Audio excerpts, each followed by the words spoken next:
Hideyoshi Okoye was living his normal virgin life when one day a busty maid unexpectedly appeared at his door claiming to be an assassin looking for a job. As she approached the Okoye residence, Hideyoshi was still asleep in his messy room, oblivious to the world. However, the doorbell woke him up and sluggishly he made his way downstairs, checking the entry camera to see who it was. Outside stood a beautiful woman, apologizing for the intrusion and expressing her desire to be hired as the household's maid. Still half asleep, Hideyoshi invited her in, apologizing for the untidy state of his home and explaining that his parents were away. As he made his way to the kitchen to grab a drink, it suddenly dawned on him that he had just let a complete stranger into his house without thinking. Growing suspicious, he tried to maintain a polite demeanor while keeping a close eye on her, wondering if she was trying to sell something or involved in something shady. To buy time, he asked if she had experience working as a maid. The woman responded that she had, but her previous jobs were a bit different. She explained that she used to execute traitors who had betrayed her former employer, and she was recommended for this maid position by that very same employer. Hideyoshi was taken aback, unsure whether she was joking, but something told him she wasn't. Fear began to creep over him, and he realized that getting her out of the house was now a priority. He asked if she had any connection to his family, and she explained that he was the grandson of the second son of the cousin of the wife of the heir to her former employer. Hideyoshi blurted out that he was practically a stranger to this employer, but quickly tried to correct himself to avoid offending her. In an attempt to steer the conversation elsewhere, he asked what kind of executions she specialized in. Without hesitation, she took him outside and demonstrated her skills by throwing sharp projectiles at a nearby tree. Hideyoshi quickly made it clear that he had no intention of hiring her and anyone, and besides, he didn't even know the employer she spoke of. He firmly declined her services. The maid seemed to understand, apologized for the intrusion, and left without further trouble. Hideyoshi, still in shock, wondered if it had all been a strange dream. But then he noticed something in the grass. A small bell had fallen off her tiara. Meanwhile, the maid, having expected this outcome, pondered where she should go next as she waited for the subway. Just as she prepared to leave, Hideyoshi came running toward her, holding the bell. Distracted by his urgency, he didn't notice Truck-kun speeding toward him. In a flash, the maid yanked him out of the way, saving his life. The truck driver cursed at Hideyoshi for his carelessness and drove off. The maid, still shaken by the adrenaline, admitted she had never saved anyone before and that her heart was racing. Hideyoshi handed her the bell, thanking her, and they said their goodbyes.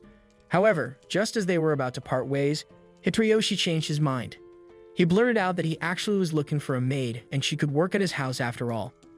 They returned to the Okoye residence, where the maid spread an array of blades on the table, explaining that knives were likely humanity's first tools and, though simple, could be deadly in the right hands. Hideyoshi interrupted, stating that what he needed was help cleaning, not with weapons.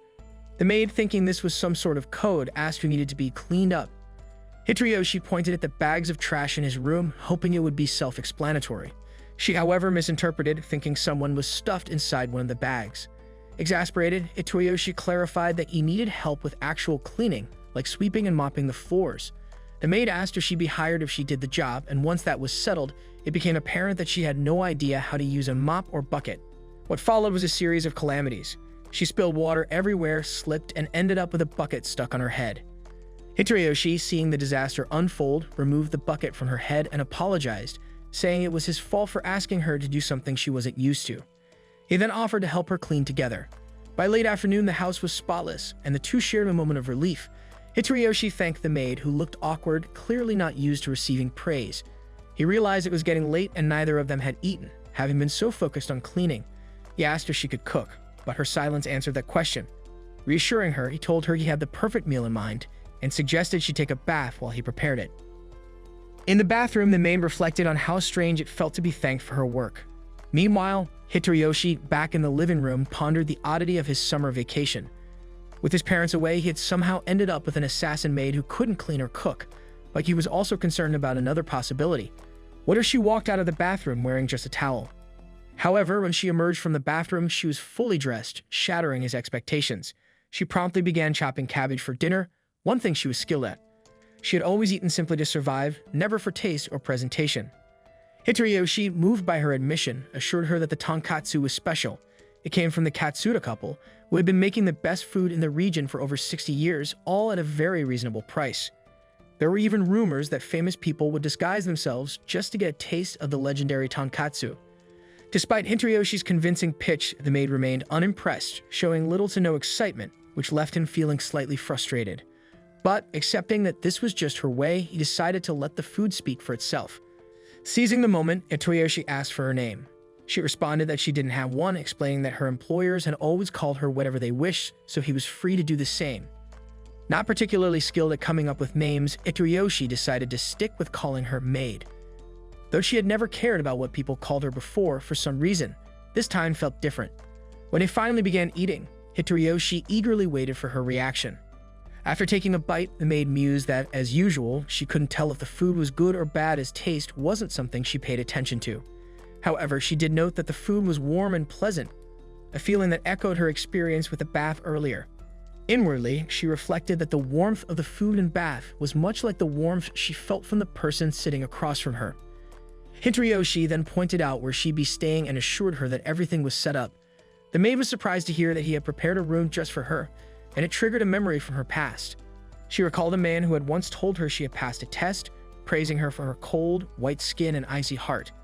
On that day, he had also given her a name, but she now preferred to have none, which was better than being called the cold woman. Her thoughts were interrupted when Hitoyoshi passed her the tonkatsu sauce, explaining that the dish wasn't the same without it.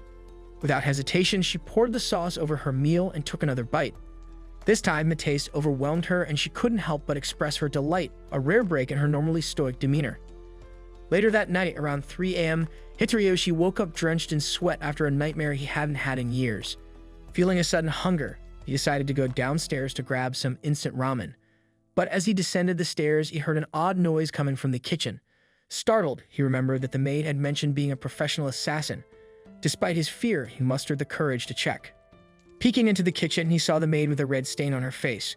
For a moment, he thought it was blood, but as she turned, he realized it was just tonkatsu sauce. Caught red-handed, the maid apologized profusely. Relieved that it wasn't anything serious, Hitoyoshi didn't scold her. Not wanting her to limit her experience to just the tonkatsu, Hitoyoshi whipped up an impromptu fondue with the sauce since there wasn't much else to make it fancy. But all the maid really wanted was more of the sauce, and that's exactly what she indulged in. After the meal, she asked if Hitoyoshi had a nightmare, having overheard him moaning in his room. Worried he might be dangerous like her, she admitted to entering his room and found him calling out for his mother repeatedly. The maid also shared that she had a dream of her own, where she spoke to the tonkatsu sauce, which claimed it was endless and no matter how much she tried, it would never run out. At least it was a change from her usual bad dreams. She felt sympathy for Hitoyoshi, knowing all too well what it was like to suffer from disturbing dreams. Hitoyoshi brushed it off, saying it was just a recurring dream he had from time to time.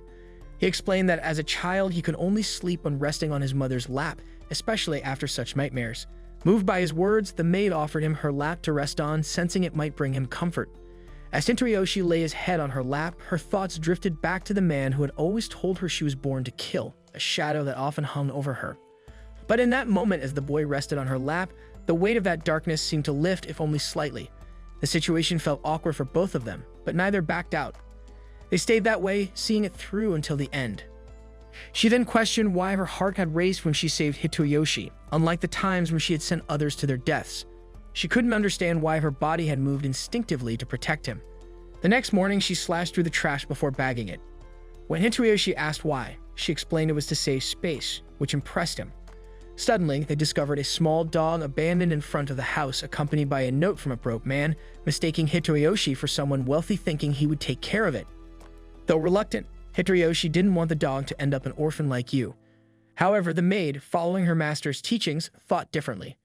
She pointed out that saving the dog out of sympathy would weaken its natural survival instincts. She asked if Hitoyoshi was ready to take responsibility for the dog, but he brushed off her concerns, stating that just as she had saved him, he was saving the dog, not out of sympathy but instinct. His words stirred something in her, and when he mentioned how he, too, knew the feeling of abandonment, she was moved. He took the dog in, quickly becoming attached to it, while the maid kept her distance, treating the dog like a plague. Hitoyoshi tried to encourage her to pet the dog, but she slid away and he realized that she was actually afraid of dogs. Embarrassed, the maid began shaking, which Hitoyoshi found endearing. She explained that during her assassin training, she had been left alone in the mountains with wild, vicious dogs. Understanding her trauma, Hitoyoshi acknowledged it was unfortunate that she couldn't help with the dog, but his words made the maid feel disappointed in herself. Determined, the maid asked to hold the dog, but when she finally did, her fear made her tremble. Hitoroyoshi asked what specifically scared her, and she pointed to its claws, teeth, and eyes, which she found terrifying. Hitoroyoshi, on the other hand, joked that the dog looked more like a mochi to him, a concept the maid didn't quite understand. Suddenly, the puppy nibbled her finger, causing her to panic and almost throw the dog. After calming down, they noticed the dog nibbling on Hitoriyoshi's hand as well. Upon checking its teeth, they realized it was teething and decided to take it to the vet. While at the animal hospital, the maid impressed Hitoroyoshi by going out to buy dog supplies. On a walk later that day, the maid opened up to Hitoroyoshi, admitting she had never met someone as kind as him. Her previous masters had been cold and unforgiving, only caring about her completing tasks and tolerating no failures. Hitoroyoshi, by contrast, was gentle with her despite her many mistakes. She expressed her desire to stay by his side, in a world so different from her past, filled with warmth instead of the cold world of survival through assassination. After hearing her out, Hitoroyoshi gently pointed out that what she truly wanted was to leave her life as an assassin behind and become an ordinary girl, something she had never considered before. Until now, all she had known was ending people, but with her new master, she found hope. Hitoroyoshi confessed that at first he had been afraid of her, but now he saw her as a good kid. Hearing that made the maid think of her past, and she asked Hitoroyoshi to help her learn how to be a normal girl. Though he doesn't know much about girly things, Hitoroyoshi encourages her to learn how to accept mistakes and not be too hard on herself. The next morning, the maid is practicing how to cut cabbage, determined to make okonomiyaki, wanting to pair it with her favorite sauce. Suddenly, the dog appears out of nowhere by her legs, startling her. She's surprised that a normal dog could sneak up on her, an assassin. But when the dog's stomach growls, she realizes it's hungry and feeds it some food. While the dog is eating, she tentatively reaches out to pet it, but stops when Hitoroyoshi enters. He starts gently stroking the fluffy dog, and after feeling its round belly, he decides to name it Mochi. He praises the maid for feeding the dog and for chopping the cabbage, giving her a twirl in celebration. This makes her cling to him, slightly embarrassed yet pleased. Mochi, full of energy, starts playfully humping and pegging for attention, but Hitoroyoshi explains that he can't play right now since he needs to prepare dinner. The maid steps up, offering to play with Mochi, saying she wants to prove she can be a normal girl who believes in what Hitoroyoshi says. Hearing this, Hitoroyoshi tells her that he believes in her too, boosting her confidence. With newfound determination, she starts petting the dog, and with every touch, she feels herself warming up to it. Eventually, she's giving Mochi belly rubs and touching its paws. She realizes that just as Hitoroyoshi had grown to trust her, she was beginning to trust the dog. At dinner, after tasting the saucy okonomiyaki, she lets out an involuntary happy sound. When Hitoroyoshi offers her another serving, she tries to decline, but her excited body language betrays her true feelings. Sensing her hesitation, Hitoroyoshi reassures her that it's okay to ask for something if she wants it. Taking this opportunity, she nervously asks him for a name of her own. Hitoroyoshi ponders for a moment, asking her about her birth date. While she doesn't know the exact day, she recalls it being during the winter. With that in mind, Hitoroyoshi comes up with the name Yuki, meaning snow. The name reminds her of her old master, who called her cold-blooded, but Hitoroyoshi sees snow differently. To him, snow is beautiful, like a blanket that protects seeds from the cold, allowing them to bloom into vibrant flowers. Hearing his comforting words and seeing his gentle expression, Yuki starts to understand that life with Hitoroyoshi is warmer and more beautiful than anything she's ever known. She realizes that as long as she stays by his side, she might one day learn what it's like to live a normal life. With deep gratitude, Yuki thanks Hitoroyoshi for giving her a name, her smile breaking through shyly. Seeing her genuine smile for the first time, Hitoroyoshi feels a wave of happiness, glad that she's finally able to express herself freely. One day, as Yuki plays with Mochi, Hitoroyoshi drops by with a favorite ask. When she asks what it is, he confesses he wants to get his ear pierced, and he's hoping Yuki, who already has piercings, can help him poke a hole in his ear. She agrees, but as soon as she brings the blade close, she hesitates, pulling back at the thought of hurting her own master. Just then, the doorbell rings. When Yuki answers it, she finds a girl standing there, asking for her brother. Yuki realizes this is Hitoriyoshi's younger sister, Riko, who bursts in excitedly. Once inside, Riko teases her brother, surprised that her loser virgin brother could hire a maid as attractive as Yuki. She demands to know why he never mentioned this at family gatherings.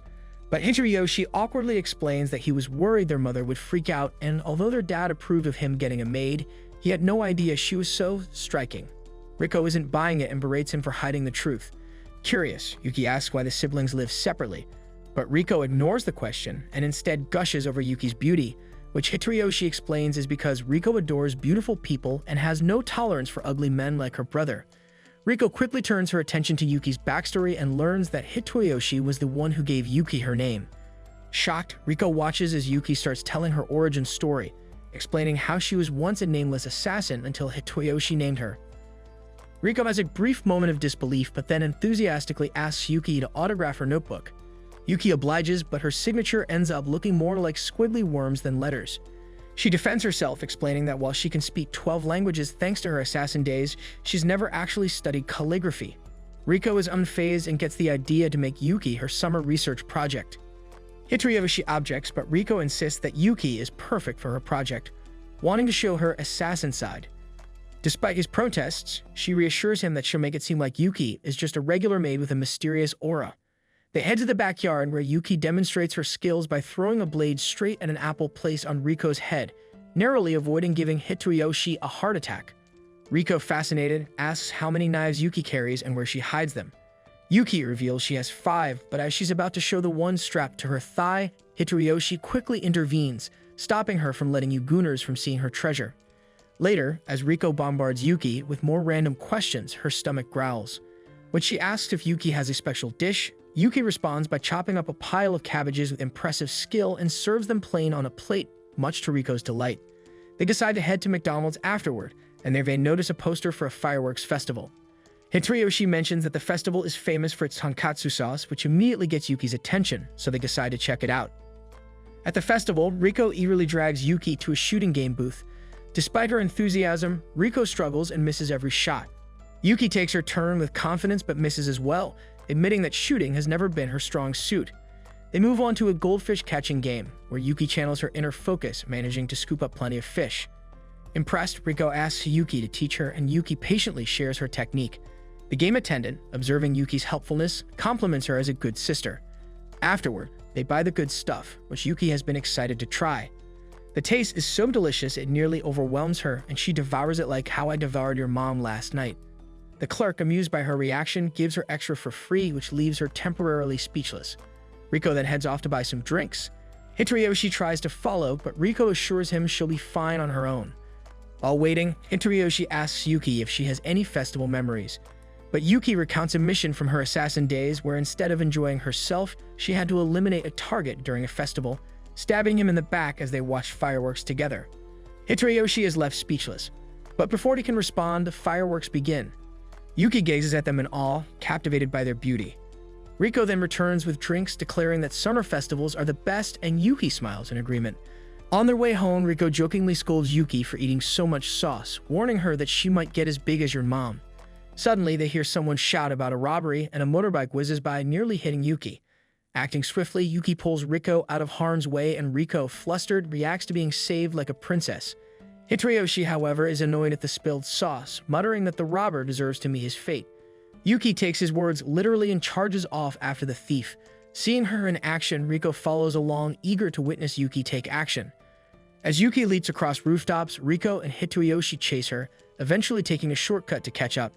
Where they finally spot the thief, Yuki gracefully throws a knife at his tires, stopping him in his tracks. As she approaches him with a fierce look, Hitoyoshi quickly shouts for her to stop. She obliges, flicking the robber's helmet as a minor punishment before announcing that she's hungry again. Laughing, they decide to buy more sauce and leave the robber, who is now so shaken he willingly turns himself in. After grabbing some extra food, they head home, and Riko excitedly talks about showcasing her summer project featuring Yuki to her class. This confuses Yuki, who then asks what school is. Riko explains it as an amazing place for learning, but is interrupted by a text from her mom saying she's made beef stew. Riko rushes off, and Yuki, noticing her eagerness, finds it endearing. The next day, Yuki tells Hitoyoshi she wants to experience school for herself. That morning at school, Hitoyoshi arrives, wondering if Yuki will be alright. His friends approach, chattering about a rumor of a busty big gyat made in town, causing Hitoyoshi to spit out his drink in shock. He tries to brush it off, but then the teacher introduces a new student, Yuki, stepping into the classroom with confidence, much to his surprise. Yuki then introduces herself as Hitoyoshi's cousin in front of the class, but when she sits down, she unexpectedly calls him master, shocking everyone around. Later, after school, Riko appears and casually asks Hitoyoshi how his day went. Stone-faced, he quickly deduces that Riko is behind this setup, and she enthusiastically celebrates her plan's success. On the way home, Riko talks up Yuki's skills, mentioning that before Yuki even enrolled, she mastered everything she needed to know about school in just 3 days. Hitoriyoshi, still baffled, asks how Yuki suddenly became his cousin, conveniently in his class in school without him knowing. Riko explains that Yuki has a connection from her previous job as an assassin, which helped her get registered in the same class as him. Riko then suggested that Yuki pose as his cousin to make it easier to explain their interactions going forward. However, it was Riko's idea to keep this a secret, just to see Hitoriyoshi's reaction.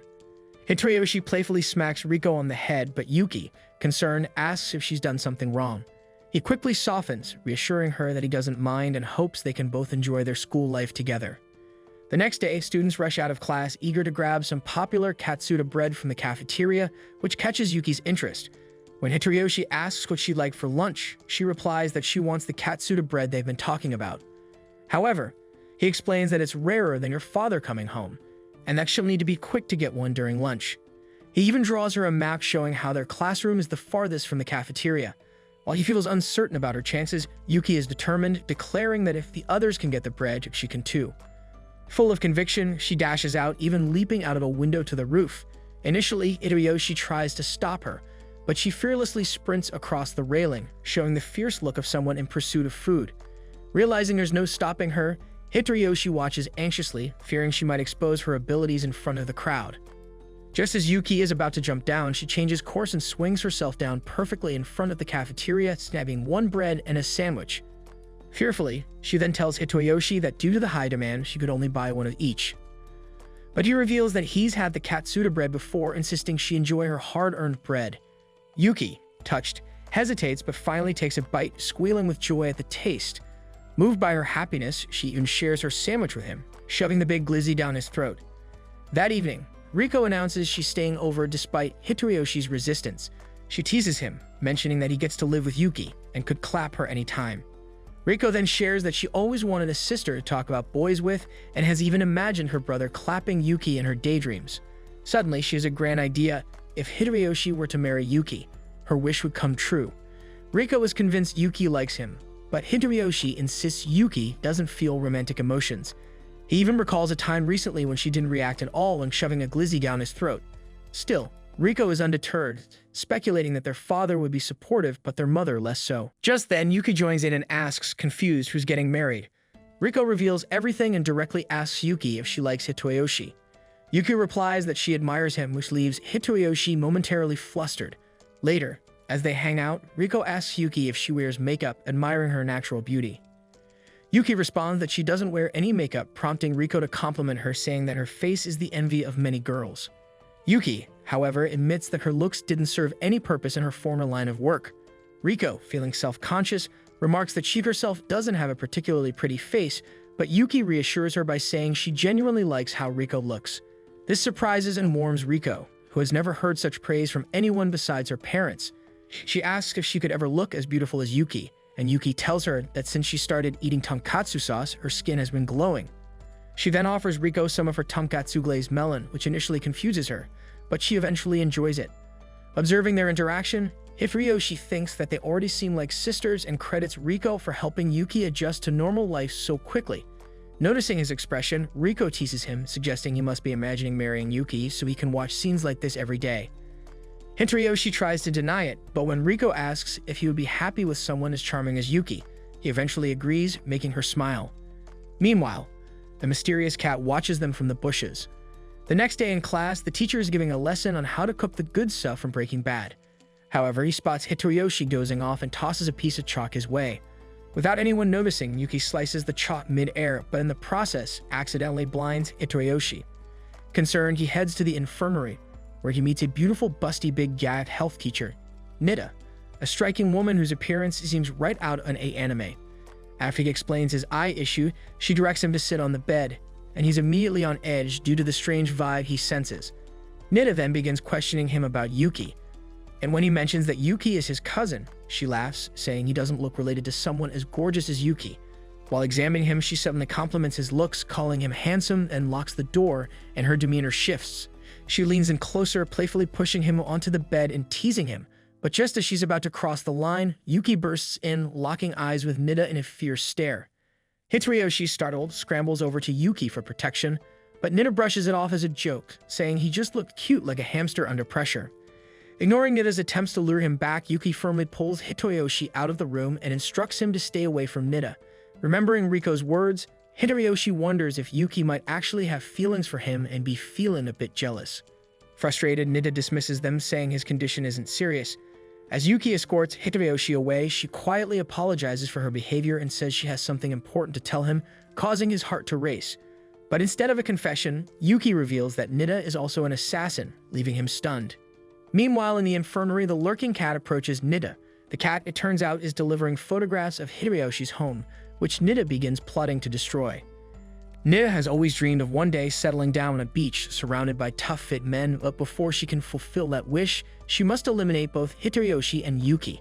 Meanwhile, Hitoyoshi struggles to sleep as Yuki refuses to leave his side, worried that Nida, an unknown threat to them, might bang him at any moment.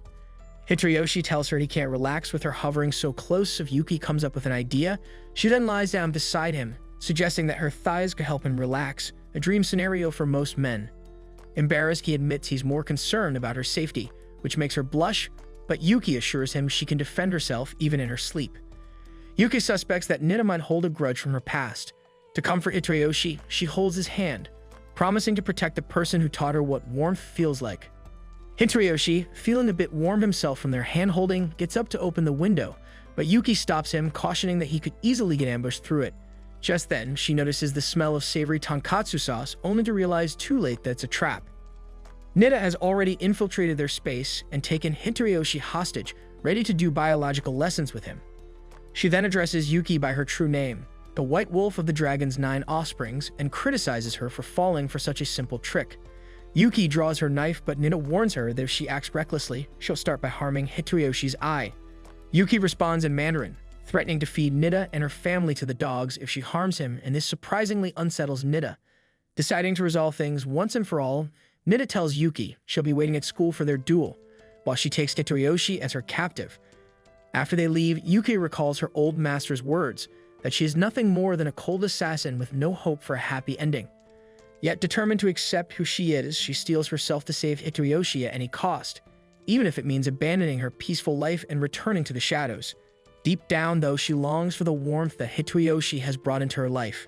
Meanwhile, Nida has tied up Hitoyoshi and, noticing his calmness, asks if he feels any resentment toward Yuki for getting him involved. Hitoyoshi admits that, though he's scared, he trusts Yuki, who promised to protect him. Curious about his lack of knowledge, he asks Nida about Ksu, a name she's mentioned before. Nida is surprised that Hitoyoshi doesn't know Yuki's background despite their close relationship. She reveals that Ksu, also known as the White Wolf, is a formidable assassin, one of the elite members of the Dragon's 9 offsprings, a group responsible for influencing some of history's most significant events. Nida realizes that killing Ksu, also known as Yuki, would skyrocket her own reputation, which is precisely her goal. But Hitoyoshi doubts her claims, insisting that the Yuki he knows is a sweet girl with a big heart and melons who loves life's little joys and squeals with happiness. Nida scoffs, admitting she's just as shocked to see what the once mighty Ksu has become under Hitoyoshi's influence. But the mention of them discussing marriage even made Nida so angry she joked about nuking their house. However, there's something about Hitoyoshi's calmness that intrigues her. She realizes he has an unusual power to soften Yuki's dark, cold heart. Nida believes that love weakens people, so with Hitoyoshi in the mix, she feels confident she'll be able to send Yuki to the afterlife to meet your dad. Just then, Yuki arrives, ready for a fight. Nida fires at her, but Yuki slices through the bullets effortlessly. Smirking, Nida reveals she's planted a landmine beneath Yuki, which she detonates thinking she's won. But in an instant, Yuki appears again, nearly taking Nida's head off. Hitoyoshi's presence visibly calms Yuki, as she reassures him that she'll save him. Frustrated by Yuki's dismissive attitude, Nida taunts her, mentioning her past and threatening that she could ruin Yuki's chance at a peaceful life with Hitoyoshi. But Yuki tells Nida to keep quiet, as her only concern is that Hitoyoshi has school tomorrow and needs his rest. Enraged, Nida demands to know why Yuki can't talk about anything other than Hitoyoshi. Yuki begins chatting about her favorite things: friends, snacks, sauces, causing Nida's patience to snap. She reveals her hidden weapons, all aim at Hitoyoshi, threatening to shoot if he struggles. Yuki finally decides she's had enough and charges at Nida. As the guns fire, Yuki expertly throws a knife into the air and deflects each bullet with her smaller blades, protecting Hitoyoshi. Nida tries to activate her backup plan, but Yuki's thrown knife hits Nida's phone, destroying her setup. As Yuki closes in, Nida has a flash of memory of who Sue really is. Desperate, Nida points a gun at Hitoriyoshi, but Yuki intercepts and kicks her down. Nida snarls, taunting Yuki that she'll always be Sue, the deadly assassin, and that no assassin can live a normal life. Yuki agrees that her old self had nothing but violence and death, but she tells Nida she won't take lives anymore or let anyone die because of her. For the sake of her future, Yuki intends to fight for a normal life. Nida, astonished, realizes that Yuki has changed. She's no longer just a killer, but a girl determined to protect what matters most. Nida smiles and laughs, finally understanding that she never had a chance against Yuki's resolve. On their way home, Yuki apologizes to Hitoriyoshi for dragging him into danger and offers to leave if that's what he wants. Instead, Hitoriyoshi takes her hand and with a gentle smile, asks her to teach him self-defense so he can protect her too. Blushing, Yuki realizes that he wants her by his side and she happily agrees. Days later, Yuki shines on the volleyball court like a pro athlete, her skills leaving everyone in awe. The boys, unable to believe a loser like Hitoriyoshi could be related to someone so talented. Hitoriyoshi, however, is too distracted by his lingering thoughts about Nida, a school doctor who revealed Yuki's secret as one of the dragon's 9 offspring. This revelation has only deepened his curiosity about her. During the game, Yuki briefly smiles at him, making the boys erupt with jealousy, but the moment is interrupted when a stray ball hurtles toward Hitoriyoshi. He's saved by none other than Nida, now going by her real name, Grace. To make things even more confusing, Grace is now posing as a PE teacher and claims to be Hitoriyoshi's cousin. The story flashes back to weeks earlier, when Grace first revealed her true identity as an assassin specializing in intelligence, unlike Yuki, who is adept with knives. Grace explained her interest in staying near them. She's fascinated by the idea of the legendary assassin Sue being tethered to someone as seemingly ordinary as Hitoriyoshi. To ensure her stay, Grace proposed a deal: unlimited Katsuda sauce bread for 3 months in exchange for her presence being tolerated. While Hitoriyoshi tried to decode what he thought was assassin jargon, Yuki casually accepted, knowing there was no hidden meaning, only the promise of delicious bread. Despite Hitoriyoshi's worries, Yuki reassured him that Grace had no reason to harm them and vowed to protect him no matter what. However, her drooling betrayed her true motivation: the bread. Back in the present, Grace abandons her role as an observer, choosing instead to openly tease Hitoriyoshi, much to Yuki's annoyance. Her playful antics provoke Yuki into serving the volleyball with such force that it nearly destroys the wall. Instead of being reprimanded, Yuki becomes the center of admiration as her peers gush over her powerful serve. Later, at lunch, Yuki admits to Hitoriyoshi that she feels embarrassed by her actions. When he presses her about it, she confesses that seeing him close to another assassin made her feel alienated. Recognizing her jealousy, Hitoriyoshi reassures her that her emotions are perfectly natural, which lifts her spirits. Over the weekend, Yuki starts her day by proudly doing laundry in her maid outfit. After weeks of struggling and repeated failures, she finally nails the process, leaving her feeling like a triumphant parent admiring their child. Hitoriyoshi, seeing her joy, feels a sense of pride too. When dinner time arrives, they find they only have cabbage. While Yuki dreams of pairing the cabbage with katsuda sauce, Hitoriyoshi surprises her by buying pork katsu from his favorite vendor. Yuki is ecstatic, overwhelmed by the sheer sight of so much katsuda sauce. During their meal, Yuki asks Hitoriyoshi if he's ever felt the same excitement she feels for katsuda sauce. He reminisces about his childhood visits to the Hero Theater, where he was mesmerized by Walmart Cam and Ryder's performances. Yuki finds his story oddly relatable. Watching the elderly vendor expertly prepare the cutlet, Yuki marvels at his skill, even joking that he might secretly be a samurai. The vendor's wife casually mentions that they invented katsuda sauce, and Yuki immediately elevates them to godlike status, thanking them profusely for their culinary contribution. Thanks to the couple's katsuda sauce, Yuki, who had never truly enjoyed food before, now experiences it on a profound level. Smiling warmly, she thanks them wholeheartedly for bringing happiness into her life. The grandma, touched by her gratitude, explains that the reason Yuki enjoys the sauce so much is because it carries the warmth of happiness. Yuki reflects on this sentiment, realizing that what she truly feels is the warmth she associates with Hitoriyoshi. She agrees with the grandma's words, lost in thought when suddenly the grandpa appears behind her and brushes dust off her shoulder. Startled by how effortlessly this old man snuck up on her, Yuki is nonetheless impressed. Instead of fear, she feels amazement, convinced this old prune must be a retired samurai turned pork cutlet vendor. The grandma interrupts Yuki's musings by offering her a taste of a new sauce recipe. Like a cat eager for fish, Yuki leaps at the chance to try it. With one spoonful, she's transported to heaven, overwhelmed by its perfection. Later that night, after they've finished their dinner, Hitoriyoshi finds himself conflicted. He still yearns to know more about the dragon's 9 offspring, but feels he shouldn't pursue it after seeing how content Yuki is in her new life. He realizes that Yuki's past is hers to share, and while he wants to ask, he knows it could bring her pain he understands all too well. As he drifts off to sleep, he dreams of his mother, who had left him. Despite his longing to hug her one last time, she never returned his embrace. Waking up in tears, he finds himself hugging Yuki. Yuki, noticing his distress, gently explains that she caught him sleepwalking. Flustered, Hitoriyoshi accidentally slips and bumps into her, quickly apologizing. Realizing Hitoriyoshi had another dream about his mother, Yuki invites him to rest on her lap again, offering comfort. Just then, Hitoriyoshi's phone falls, and when Yuki picks it up, she notices he's been researching her past. Taking a deep breath, Yuki confesses that she doesn't know much about the dragon's 9 offspring herself. As an assassin, she only ever followed her master's orders and didn't officially join the organization, even though she crossed paths with its members. She never cared about their names. Her focus was always on her missions and avoiding disappointment in her master's eyes. Yuki admits that her past still haunts her, and that adjusting to her current life feels like living in a warm, fleeting dream. But whenever she looks at Hitoriyoshi, she remembers what she truly desires: to be a normal girl. Hitoriyoshi, moved by her honesty, tells her he feels the same. After what happened with Grace, he's been yearning to understand her better and help her achieve her goal. Yuki smiles warmly at him, making Hitoriyoshi blush. Encouraged by his sincerity, Yuki agrees to share more about herself. She reveals that the reason she likes letting him rest on her lap is because the first time it happened, she felt for the first time that she was genuinely helping someone. She assures him that anytime he has nightmares, her lap will always be there to comfort him. Touched by her words, Hitoriyoshi confesses that his dream wasn't actually a nightmare. Instead, it was hopeful. He saw Yuki, feeling the warmth that had been missing in his life since his mother left. Like any other day, Yuki begins her morning by waking up, getting dressed, and diving into her usual chores. She feels a small sense of accomplishment as she completes the laundry, remembering how much she struggled with it initially. Afterward, she washes the dishes, plays with her dog, and continues with her day. In the afternoon, Yuki heads to the market to shop for groceries. As she walks, she can't help but notice the lingering stares from the men she passes. While browsing, a young child approaches her and compliments her beauty, but then blurts out a remark about her maid outfit being unusual for a normal girl. Yuki is caught off guard by this and grows self-conscious.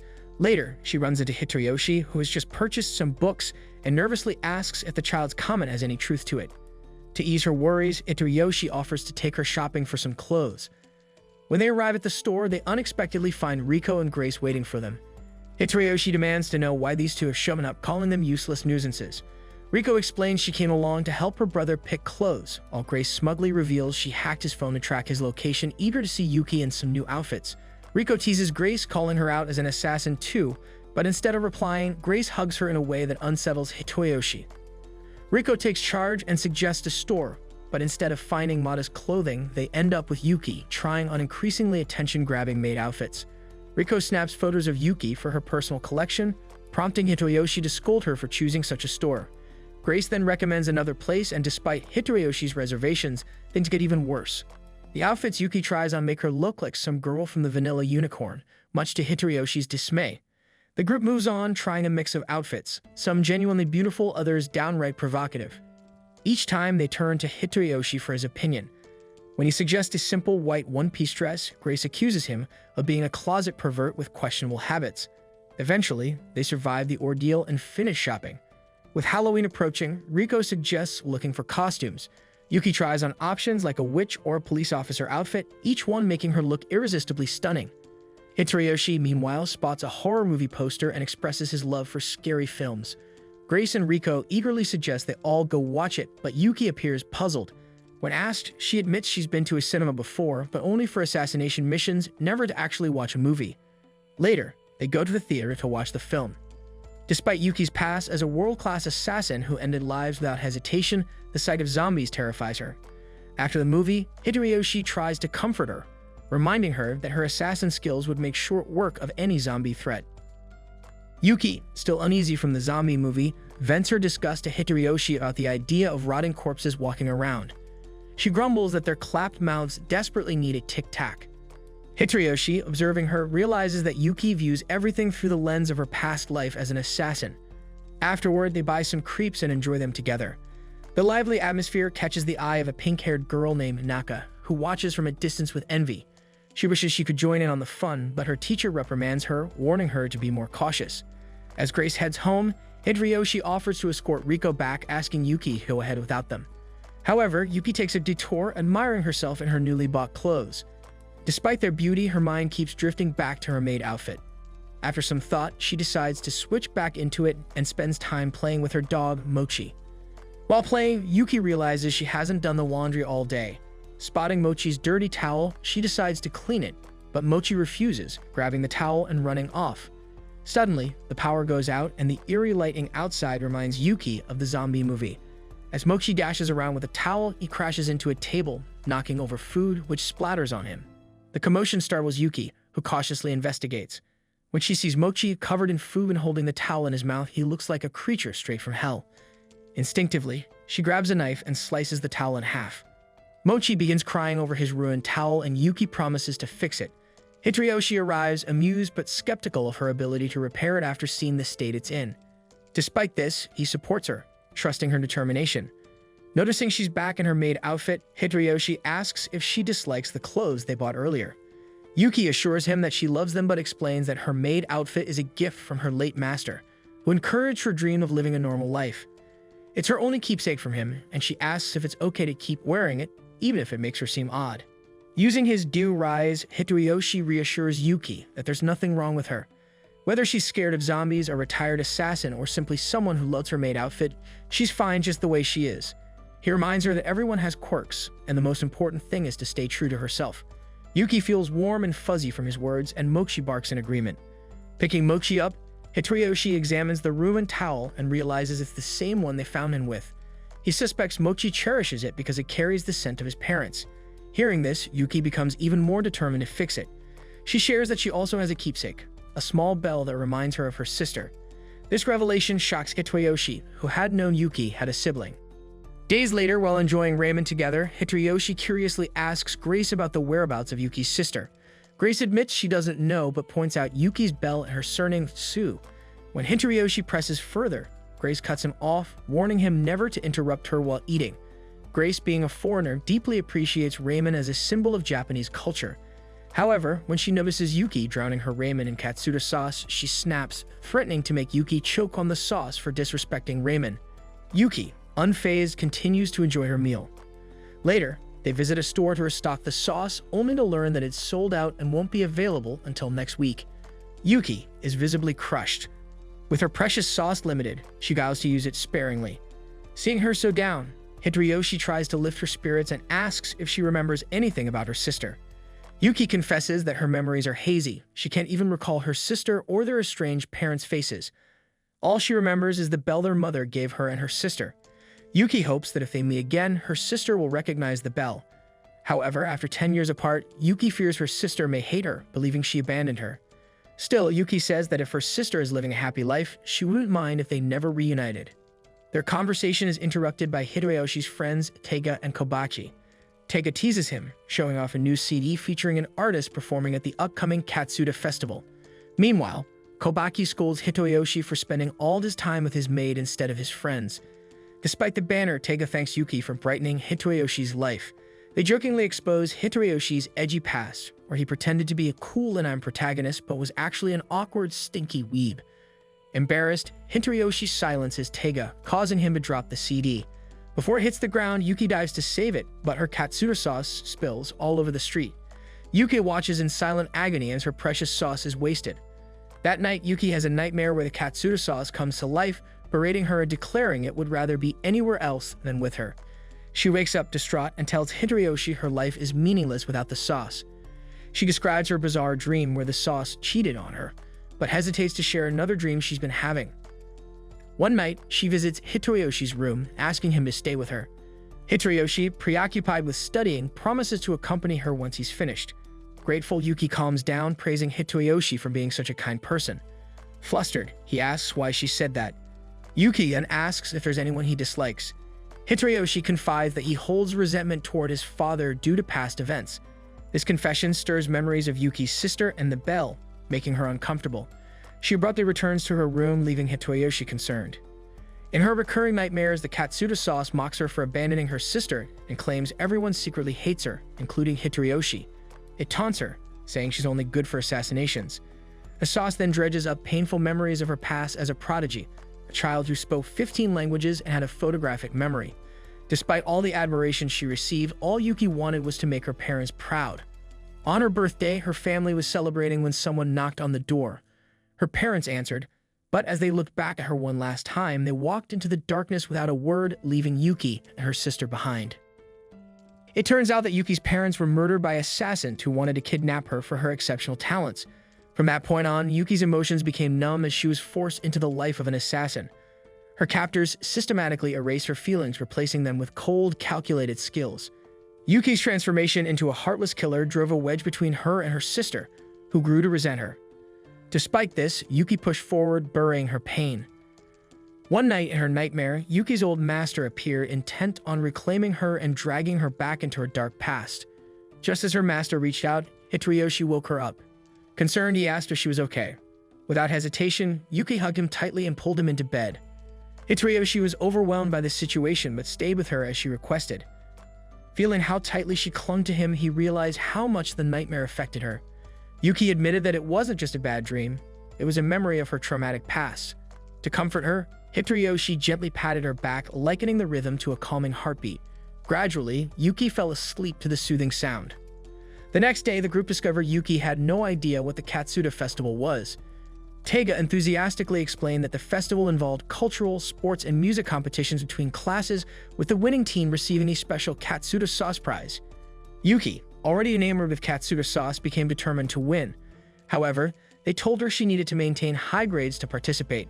When Yuki proudly showed them her test paper with a score far below passing, Hitoriyoshi explained that the average grade required was 60. Yuki panicked at the realization but resolved to do better in practical exams to qualify. During lunch, Grace handed Yuki a Katsuta sandwich as part of a deal they made. Yuki thanked her, but Grace brushed it off, telling the group to leave her alone. Later, Hitoriyoshi mentioned Yuki's interest in the Katsuta festival. Seeing an opportunity, Grace revealed a test paper without a name and claimed it was Yuki's, explaining that failing to put her name automatically disqualified her. Yuki remembered forgetting to write her name and begged for mercy. Grace offered to fix it, but only if Yuki stopped bringing Katsuta sauce to ramen shops, a habit Grace couldn't stand. Suddenly, a pink flash zipped past Grace, and when she looked again, Yuki's name was already on the paper. Yuki tried to explain, but Hitoriyoshi silenced her, suggesting they let it slide. Frustrated, Grace left. Meanwhile, behind them, a pink-haired girl named Anaka revealed herself as the one who intervened. Yuki confronted her, thanking her for the help. Though Anaka panicked at being caught, she gathered her courage and confidently told the group she knew how they could win the Katsuta festival. The next day in her dojo, Naka is training hard, honing her ninja skills. However, she loses her balance and nearly gets hurt, but her brother Tatsu catches her just in time. He reminds Naka of their family pride and responsibilities, making her feel guilty for slipping up. Yet Tatsu secretly worries about her adorable face potentially getting hurt from falling. Meanwhile, the school festival kicks off and the class competition is revealed, a game of cops and robbers. Tatsu is assigned the role of the cop, while all the other students will play as robbers. Suspicious of Yuki, who claims to be Hitoriyoshi's cousin, the students suspect she's hiding something. Tatsu, wary of her mysterious nature, believes she could be a threat to his family and decides to keep a close eye on her. Hitoriyoshi's class decides to run an animal cafe as their festival theme. Backstage, Naka confides in Hitoriyoshi about her struggles and how much she wants to prove herself by winning against Tatsu in the cops and robbers game. However, she admits to feeling intimidated by Yuki's presence. Hitoriyoshi reassures her that they'll do well. Just then, a figure in a giant bottle-shaped catsuit enters, startling everyone, only for them to realize it's Teiga in costume. Confident in his ability to win the game with Yuki and Naka on his team, Teiga brushes off any doubts about Naka, who insists that she's a fast runner. Yuki rallies the team, assuring them they can beat the formidable Tatsu together. Unbeknownst to them, Tatsu is secretly listening in on their conversation from the cafe. Hearing Yuki motivate his sister fuels his anger.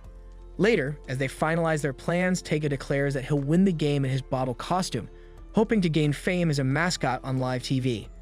This reminds Hitoriyoshi of the event's media coverage, and he worries about Yuki being shown on camera. Before he can ask her, Riko and Kobaki interrupt. Riko gets upset about missing Yuki in a bunny costume for the cafe but gathers her courage to ask Yuki if she has friends. Panicking, she changes her question to invite Yuki to be her friend instead. Yuki warmly agrees, nearly causing Naka to burst with excitement. Hitoyoshi invites them to explore the festival together, but Naka excuses herself to investigate something. Feeling happy about her new friendship with Yuki, she reassures herself that she'll remain loyal even knowing Yuki's true nature. Naka sneaks off ninja style to overhear the game rules, only to discover something alarming. When the game begins, the commentator introduces Naka, who is met with cheers for her beauty. The rules are explained. Tatsu, as the cop, must capture all the robbers within 15 minutes, while the robbers win by either escaping his reach or freeing their captured teammates. Naka announces a twist. Each class must wear their themed costumes, leaving Yuki's team in animal outfits. Apologizing for the inconvenience, Nika promises to have Yuki's back, and Yuki reassures her that they'll defeat Tatsu. Yuki reluctantly dons her wolf costume, and Hitoyoshi ensures it obscures her face from the cameras. Tatsu, however, immediately spots the wolf costume and realizes it's Yuki. His anger grows as he blames her for distracting Naka earlier. As the game starts, Tatsu tears through the field, capturing robbers with ease and sending them to his makeshift prison. Only the animal trio, Teiga, Yuki, and Naka, remain. Teiga confidently taunts Tatsu, is quickly subdued and thrown into the prison. With only Yuki left, Tatsu focuses all his attention on her. Closing in, he grabs her, ready to throw her into his prison. As Yuki clings to avoid being thrown by Tatsu, her grip strength keeping her grounded, Naka watches in panic, unsure of how to help. Then, recalling their newfound friendship, Naka gathers her courage. Determined to protect Yuki, she uses her ninja skills to deploy smoke bombs and cleverly switches places with her.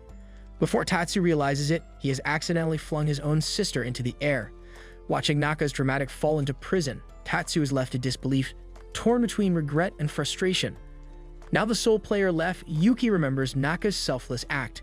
Inspired, she reflects on what Hitoyoshi once told her: friends are the family you meet along the way. Hitoyoshi had confided that he was once at his lowest, ready to give up on life, but the support of Teiga and Kobaki gave him a second chance. Yuki resolves to honor Naka's sacrifice and help her new friend just as Hitoyoshi's friends once helped him. While Tatsu agonizes over his mistake, Yuki devises her next move. Determined to avoid the cameras and outwit Tatsu, she engages him in a high-stakes struggle. The clash turns chaotic, with their movements creating a whirlwind of energy. During the scuffle, Tatsu accuses Yuki of pretending to care about Naka, claiming she couldn't possibly understand the pain his sister has endured. Stung by the accusation, Yuki throws Tatsu to the ground, breaking free and sprinting toward Naka's prison. Grasping Naka's hand, Yuki sincerely tells her, "I think I understand you a little better now. Can we still be friends?" Naka, overwhelmed with emotion, barely manages to nod before the game whistle blows. As the whistle signals the end of the match, Tatsu assumes his team has won. However, Riko points out that both Yuki and Naka are in prison at the whistle, meaning Tatsu technically wins. Yuki, confused and disappointed by the outcome, feels her efforts were in vain. The commentators and TV crew, however, are enthralled by her performance and insist on interviewing her. Realizing the danger this poses, Naka quickly creates another smokescreen. In the confusion, Teiga swaps into Yuki's wolf costume while Yuki sneaks into Teiga's bobble suit. With Hitoyoshi and the others' help, Yuki escapes unnoticed. Later, as Tatsu tells Naka it's time to go home, he warns Yuki to stay away from his sister. While Yuki remains confused by Tatsu's hostility, she promises Naka that she looks forward to seeing her again at school. The two share a genuine moment of joy, their friendship deepening despite the day's chaos. That night, Hitoyoshi finds Yuki alone on the rooftop, gazing at the sky. When he asks if she's upset about losing, she admits she was at first, but now all she feels is a fluttering in her chest. Hitoyoshi explains it's excitement, and Yuki realizes she's experiencing joy, something foreign to her assassin past. She confesses she doesn't want the festival to end. Hitoyoshi reassures her there will be another one next year, where they can challenge Tatsu again. This thought fills Yuki with hope. For the first time, she realizes that unlike her old life, where tomorrow was uncertain, her new life lets her savor the little things and look forward to what's to come. A few days later, Naka visits Hitoyoshi's house to showcase her knife-throwing skills. While everyone praises her abilities, she admits feeling overshadowed because her brother Tatsu is even better. Naka confides that she dislikes her ninja powers and wishes for a normal life. Hearing this, Yuki relates to her feelings and shares her own desire to live a normal life. The two bond over their shared sentiments, and when Yuki suggests they talk more, Naka feels genuinely happy. Just then, Grace arrives, teasing Hitoyoshi by saying that adding Naka increases his harem. Hitoyoshi brushes her off, calling her comments nonsense. Suddenly, a knife cuts through Grace's lollipop, and although Yuki apologizes, it's obvious she's jealous of how composed Grace is. Curious, Naka asks if Grace is like them. Grace reveals she's an assassin and that she knows Naka belongs to the Hikage ninja family, surprising Naka. When Hitoyoshi asks why Grace has come, she explains that she'll miss Christmas because of a mission in China. She mentions the possibility of encountering Yuki's old organization and even learning more about her sister. Before leaving, Grace tells Hitoyoshi to enjoy the holidays with his lover, which he adamantly denies. Naka, however, misinterprets the situation and asks if Hitoyoshi and Yuki are dating. While Hitoyoshi tries to clear up the misunderstanding by explaining they're cousins, Yuki remains silent. She reflects on how her life has changed, realizing that unlike before when she only looked out for herself, she now has people she cares about and wants to protect. This thought makes her happy, which uplifts both Hitoyoshi and Naka. However, Hitoyoshi privately feels that Yuki doesn't see him romantically but rather as family. As snow begins to fall, the group admires the sight. Hitoyoshi then receives a text from his estranged father, informing him he'll return in the new year. The next morning, the yard is blanketed in snow. Mochi is the first to dive in, followed by Hitoyoshi, who builds a perfect snowman. Inspired, Yuki attempts to make her own but ends up creating a lopsided and chaotic-looking snowman. Despite this, Hitoyoshi praises her effort, calling it amazing, which brings a smile to her face. They share a warm moment, but Mochi, acting like a playful troublemaker, destroys Yuki's snowman. Heartbroken, Yuki tries to fix it, but when Hitoyoshi tells her it's no use, she becomes visibly upset. Hitoyoshi's phone suddenly rings, and when he answers, it's his father. Yuki notices his distressed expression during the call, and when he hangs up, he tells her to guard the house as he needs to visit his family. Before he leaves, Yuki asks him to meet her afterward. That evening, as Hitoyoshi walks home from his family's house, he notices a commotion nearby. To his surprise, it's Yuki in a casual outfit that turns heads. She wraps her scarf around his neck, telling him to stay warm, and gently takes his hand, asking him to go on a date. Hitoyoshi starts freaking out and asks why she wants a date. Yuka explains that Riko suggested it, but she also genuinely wants to cheer him up. She confesses that she feels unsatisfied when he's sad. Hearing this, Hitoyoshi can't refuse and agrees to the date. Still holding hands, they wander through the snow-covered streets. Hitoyoshi struggles internally, trying to suppress his feelings as he keeps seeing Yuki as a child in a plot body. As the snow falls again, he admires the sight of the snow and Christmas lights, telling Yuki how much he loves the view. Yuki giggles, pointing out that her name means snow, and the way he says it makes her happy. Hitoyoshi's heart races, leaving him panicked by his emotions. Earlier that day, Yuki had called Riko to ask for advice on what to wear. Riko, knowing Hitoyoshi's simple tastes, suggests something elegant yet figure-flattering. They bicker back and forth, with Riko overly enthusiastic about the idea of Yuki dating Hitoyoshi so she could become her sister-in-law. Later, after the date, Hitoyoshi confronts Riko about her matchmaking efforts and asks if she thinks Yuki has romantic feelings for him. Riko teases him, suggesting Yuki might not even realize her feelings yet, then proposes they use a love quiz app to find out. Hitoyoshi dismisses it as nonsense, but Riko insists, claiming a friend of hers ended up dating her crush thanks to it. As Riko starts asking him questions, Hitoyoshi reluctantly answers each yes, making him more aware of how compatible he and Yuki are. However, the last question asks if Yuki has ever explicitly told him she likes him. Hitoyoshi hesitates but ultimately says no, earning a score of 96%. While Riko is confident they're destined to date, Hitoyoshi fixates on the missing 4%, worrying about it. Yuki then joins them, and Riko immediately suggests she take the quiz too.